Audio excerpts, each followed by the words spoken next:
Popenguine prévu les 7, 8 et 9 juin 2025. Et la Tabaski aussi est prévue à la même date le 7 juin. Et ce soir, nous allons à la découverte de la confection de la babouche Made in Sénégal. Elle est en pleine transformation et se modernise grâce à des initiatives d'entrepreneurs sociaux.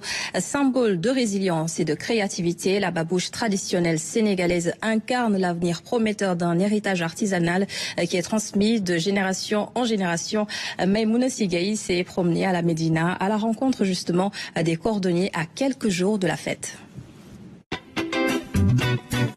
Rue 11 de la Médina, dans le train-train quotidien qui caractérise ces lieux, se perpétue un savoir-faire ancestral, la fabrication des babouches, sandales et autres articles en cuir. À quelques jours de la célébration de la Tabaski, les clients semblent se faire désirer alors que la production s'accroît. Je peux produire plus de 80 paires de chaussures par jour.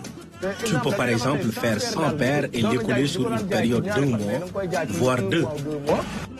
Nous ne demandons qu'à être soutenus. Nous invitons vivement le Premier ministre Ousmane Sonko à porter le plaidoyer pour le consommer local. En tout cas, il l'avait fait et le coup était bien parti. Loin des clichés, ces chaussures traditionnelles cachent des histoires de savoir-faire et de passion.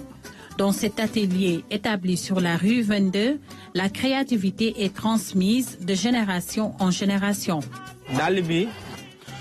Nous avons hérité de ce type de chaussures de nos aïeux. Nous sommes les seuls détenteurs de ce savoir-faire et de la manière dont elles sont confectionnées.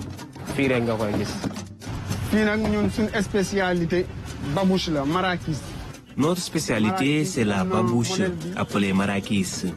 Il y a plusieurs modèles, celui-ci et l'autre que le jeune vous a montré tout à l'heure. Nous l'appelons Sarahoulé, du nom d'un ami de notre défunt grand-père. Par loyauté, il a gardé le nom Sarahoulé.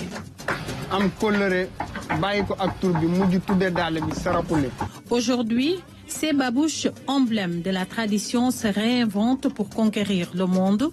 Au-delà des ateliers traditionnels, des entrepreneurs comme Fatou Mboup insufflent une nouvelle vie à la babouche sénégalaise.